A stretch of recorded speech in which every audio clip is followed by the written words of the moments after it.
As we have seen in software design, there are two major type of design technique. First is function oriented and then object oriented. So in this, we are going to talk about function oriented design and also structured analysis and structured design. Then we'll see about DFDs, that is data flow diagram. This is a major objective that you should be able to develop this DFD model for any problem. We'll see a problem also. We'll see some examples set. And then summary, we'll summarize it later. So first the introduction, that function oriented design, they are very popular and they are actually complementary to object oriented design.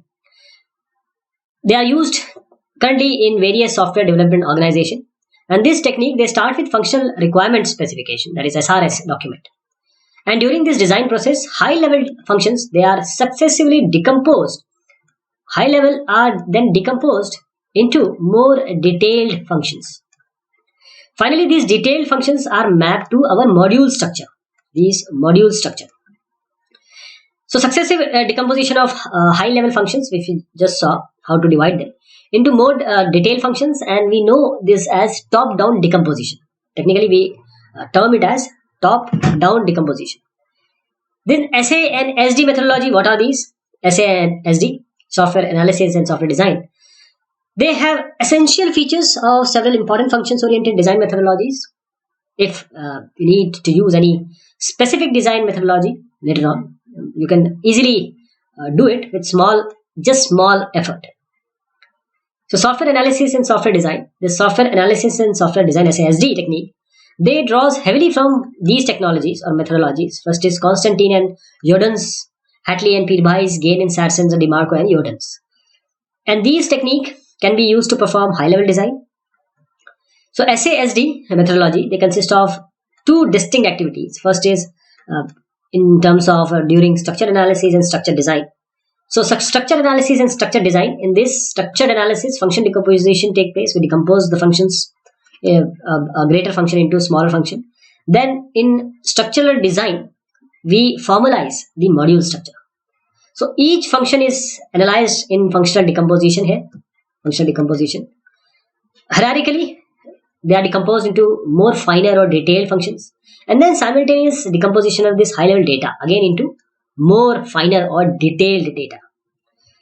What about structural analysis? We transform a textual problem into graphical model in structural or structured analysis. We use it using DFDs, data flow diagrams, and these DFDs, they represent graphically the result of this structured analysis. And what about structured design? All these functions represented in this DFD, data flow diagram, they are mapped to the module structure. And this module structure eventually is often called as a software architecture. So software architecture is often asked. This is refined through, again, detailed design. And then detailed design can be directly implemented in your programming language you choose. So conventional programming language, C, C++, Java, C, Sharp, and Python, etc. So structure analysis versus structural design. The purpose of structure analysis is what? This is to capture the detailed structure of the system as the user is going to view it. While this design, the purpose of design is to arrive at the form that is suitable for the implementer. Implementer means the person who is going to implement in some programming language. Right? The result of structured analysis, this can easily be understood even by the naive or ordinary or customers who is not highly technical. And this does not require computer knowledge, and this directly represents customers' view, a customer idea or perception to the problem.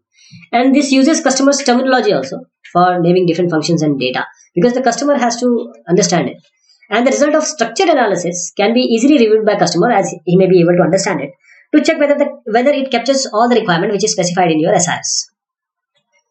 And this structured analysis also is based on the principle of top-down decomposition approach, as we have just seen, that we divide the higher version or the big module into smaller one, and we apply this divide and conquer principle.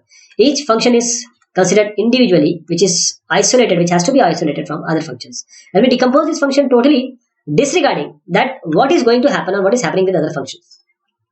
Then we present or represent it in graphical form of the results using our DFDs, or we also call it as bubble charts, data flow diagrams or bubble charts. So let us talk about data flow diagrams here, DFD. This is an elegant modeling technique. So it is used to not only to represent the result of structure analysis, but it can be used, for example, showing the flow of documents or items in the organization. So DFD technique is quite popular. Why? Because it is simple to understand and employ and use. So DFD is essentially a hierarchical graphical model which show different functions or processes of the system and also the data interchange or data passing among the processes. What are DFD concepts? It is useful always to consider each function as a processing station. We consider each function as a processing station. So we have a module and then inside this we have various functions and we consider them to be a processing station. So each function consumes some input data and they produce some output data like this. This is a car assembly unit. We have discussed it earlier also. We have to fit engine, so we take something from engine store and chassis store. Then we have chassis with engine. When we combine these two, these are the stores, various stores represented by two parallel lines. So we take the door and we say that we have partly assembled car and we fit the wheels from here. And this assembled car is then painted and tested and finally we receive a car.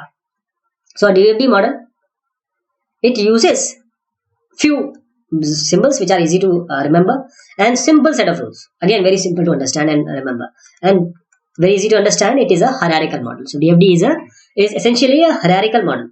So hierarchical model, what do we mean when we say hierarchical model? That can easily understand any hierarchical model. Human mind can easily understand. Like you have a father, you have a grandfather, you have a forefather, then there are children and their grandchildren. So these are the hierarchical model we generally know in our daily life. So in a hierarchical model, we start with very simple and abstract model of the system. Then we go in quite into detail. So details are slowly introduced through the hierarchies, different hierarchies. Like this. This is the initial one, then we divide it, then again, this is a kind of divide and conquer in the DFD form. So what does the human mind work? How do we think? So we have a brain and this is the short memory which stores up to 7 items only. So we search, store, this is the outside world, and we have long-term memory from 1 million up to 1 billion items. So short-term memory that can hold up to 7 items. So in software engineering, the number 7 is called the magic number because it is taken from the biological or actual concept in real life. So item in any set of related information, which we call as a chunk. They are integer, character, word, story, and then a picture. Then to store this 1965, we require 4 item spaces. But it requires only one storage space when I recognize it as my past year of birth, right? 965, 1965. So it is not surprising that the large numbers, which are usually broken into 3 to 4 numbers like this, we can remember it. So primitive symbols used for this constructing DFDs, actually it has a formulation from this theory only.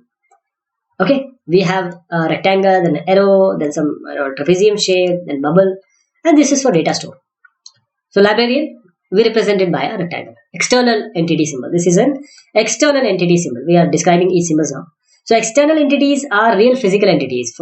These are input data to the system, consume data produced by the system, or sometimes they are external routines also. They are called terminator, source, or sink. This is what a bubble or a circle. The function, say for example, search book. This is represented by a circle. This is doing some function. So this symbol is called a process or a bubble or a transform. These are process, bubble or transforms. So these bubbles are annotated with corresponding function name. These are function names. We write function names here. And this function represents some activity, like function names. This should be verbs. So verbs, they represent the function names. And noun, they represent the entities. This is data flow. These are data flow symbols, arrow. A directed arc or a line. It represents the data flow in the direction of the arrow, this pointed head. So data flow symbols are annotated with these names that they carry, the data they carry. This is the data name, book name. And what about this data stored symbol? It represents a logic file. Or a logic file, this may be a data structure or a physical file on a disk. So each data store is connected to a process just by means of some data flow symbols. This is the data store symbol, direction of data flow array. It shows whether the data is being read from or written into it. So an array into or out of a data store, it implicitly represents the entire data of the data store. This is the data store. So arrow connecting to a data store need to be annotated with any data name. You have to have a data name. What about output symbol, output produced by the system? This is the output symbol. So if two bubbles are directly connected by a data flow arrow, we say that we have a synchronous operation. So they are synchronous. Two bubbles, they are directly connected by a data flow. So these are synchronous. So we data items are there. We read number 0.1, then we validate number 0.2. So these are in synchronicity. So if two bubbles are connected via data store like this, This is one bubble, this is second bubble, and they're connected by some data store. They are not synchronous. Jordan's and Gaines-Parsons rotation, these rotations that we would be following are closer to the Jordan's rotation. So you may sometimes find rotations in the book that are slightly different. Just for example, the data store may look like a box with one end closed, like this. So this can also be taken as a data store. So how you are going to perform this structured analysis? So initially, we represent the software at the most abstract level. We call it as a context diagram. Then the entire system is represented by a single bubble. And this bubble is labeled according to the main function of the system, that is main. So this is a simple tic-tac-toe context diagram. This is tic-tac-toe software. This is a display for human player, and human player move what it moves for the tic-tac-toe software. So a context diagram, it shows a data input to the system, the output which is generated by the system, and the external entities. A context diagram also captures different entities external to the system and they are interacting with it. And also it captures the data flow which is occurring between the system and the external entities. So the context diagram is also called as the level 0 DFDs, where we have various levels of DFD. Context diagram is the level 0 DFD. So context diagram, it establishes the context of the system, why it is there, why it is for, and it easily represents the data sources and data sinks.